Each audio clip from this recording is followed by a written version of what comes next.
आगे ऐसे पुश कर देंगे तो ये फीड इसके अंदर चली जाएगी।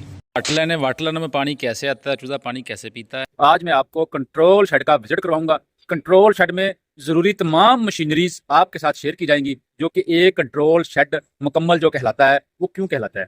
आज की वीडियो बड़ी अहम है, आपको सारी चीज़ें लाइव दिखाऊंगा ताकि आप भी जान जाएं कि कंट्रोल शेड अगर आप बनाना चाहते हैं तो कौन सी चीज़ें आपने अपने शेड पर ज़रूरी लगानी है, जो कि बाद में आपको कोई भी तंगी ना। पहले मैं आपको बाहर की चीज़ों का विजिट करवा देता हूँ, फिर बाद में आपको अंदर जो लवाजमात हैं आपके साथ वो भी शेयर किए जाएंगे। सबसे पहले मैं आपको शेड की लंबाई और चौड़ाई बता देता हूँ। ये इधर से लेकर वो उधर तक, जिधर वो लड़का आ रहा है उधर तक इसकी 450 फुट इसकी लंबाई बनती है और चौड़ाई इसकी शेड की है 50 फुट।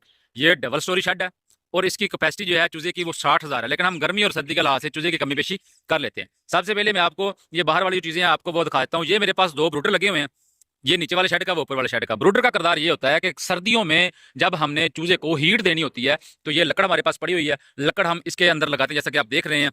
तो लकड़ से वो पाइप जो लगे हुए हैं, अंदर हमने मोटर लगाई हुई है, अंदर डक्ट लगी जैसा कि आप देख रहे हैं।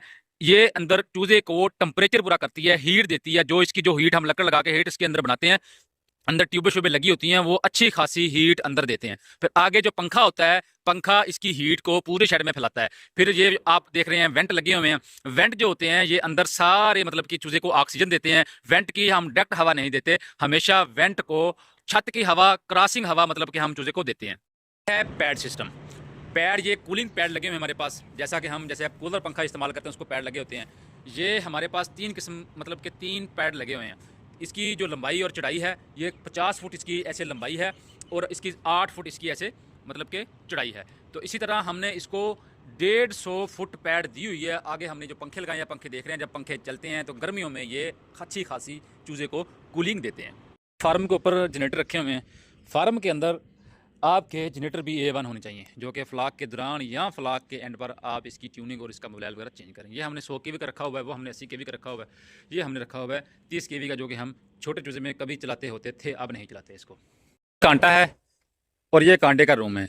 फार्म में अगर आप खूबसूरती लाना चाहते हैं तो फार्म का मौजूद कांटा और कांटा रूम आप लाजमी बनाएं। चूजे को अच्छा पानी देने के लिए आपके पास वाफर मदार में मोटरें लगी होनी चाहिए, जो कि हमने अच्छा पानी देने के लिए हमने आरओ प्लांट लगाया हुआ है। आरओ प्लांट का TDS जो है हमने 250 से 300 रखा हुआ है, क्योंकि जो इसका ज़मीनी पानी है, ज़मीनी पानी तकरीबन 700-800 TDS इसका पहुंच जाता है। पोल्ट्री में अगर आपके चूज़े को पानी अच्छा मिल रहा है तो आपकी मेडिसिन के अखराज भी कम होंगे। जितनी भी मैंने चीज़ें आपको बताई हैं सब की सब अहम और ज़रूरी हैं। अगर इसमें से एक चीज़ भी शार्ट होती है तो आप अच्छी फार्मिंग नहीं कर सकते। हमारा फीड स्टोर, जैसा कि हमने चूज़े के हिसाब से हमने स्टॉक जमा किया हुआ है। ताज़ा फीड मंगवाते हैं, ताज़ा चलाते हैं, कभी भी पूरे फ्लाक की हमने इकट्ठी फीड नहीं मंगवाई। 200 बैग मंगवाते हैं, जब 200 बैग पूरा हो जाता है तो हम उसको और मंगवा लेते हैं। तो ये है हापर, जो कि जिसमें फीड लड़का डाल रहा है, ये लड़का फीड डाल रहा है, तो ये हापर लगा हुआ है। ये है ऊपर वाले शेड का, वो है नीचे वाले शेड का। तो इसी तरह जब हापर में फीड डालते हैं, इसमें ये जो पाइप जा रहा है आप देख रहे हैं, पैप में आगर होता है, एक वर्मा टैप सा होता है, इसको हम ऑटो कर देते हैं। जैसा कि ये मैंने आपके सामने ऑटो की आवाज़ आ रही होगी, तो ये आपके सामने फीड खींच रहा है, ये देखें फीड खींच रहा है। तो इसी तरह जब फीड आगे जाएगी तो आगे जाके वो मतलब कि हापरियों में जाएगी। जो मेन हापरियाँ वो भी आपको दिखाते हैं। जैसे ये शेड के अंदर छोटे हापरों में फीड आती है इस पाइप के जरिए से। इस तरह हमने जनाब 3 मतलब के हापर लगाए हुए हैं, उस हापर से फिर इस हापर में, फिर उसी हापर में चली जाती है। फिर ये जो फीड होती है ये अंदर वर्मे लगे होते हैं, जैसा कि आप वो देख रहे हैं, इस तरह का वर्मा होता है, मतलब हम इसको आगर बोलते हैं। ये आगे मोटरें लगी हैं, फिर मोटरें जब हम आगे चलाते हैं सबसे पहले एक बर्तन में फीड आएगी, फिर दूसरे में आएगी, फिर इस तरह तीसरे में आएगी, चौथे में आएगी। मतलब कि जहाँ हमें ज़रूरत है वहाँ फीड पहुँच जाती है। जहाँ हमने फीड नहीं पहुँचानी होती वहाँ हम लाग लगा देते हैं। ये है अंदर लाग लगे हुए, अब ये लाग बंद है तो इसमें फीड नहीं आएगी, क्योंकि इधर चूज़ा नहीं है। जब ये चूज़ा आ जाएगा तो हम इस लाग को आगे से पुश कर देंगे तो ये फीड इसके अंदर चली जाएगी। ये है जी हमारा DP रूम, इसमें हमने पंखों की तरतीब लगानी होती है। ये है कंट्रोलर, इस कंट्रोलर से हमने पंखे को ऑटो पे टेम्परेचर को कंट्रोल करना होता है और ब्रूडर को हमने इसके ऊपर टेम्परेचर के ऊपर लगाना होता है। मतलब कहने का ये है कि अंदर की जितनी भी मैनेजमेंट है हमने इस कंट्रोलर से संभालनी होती है।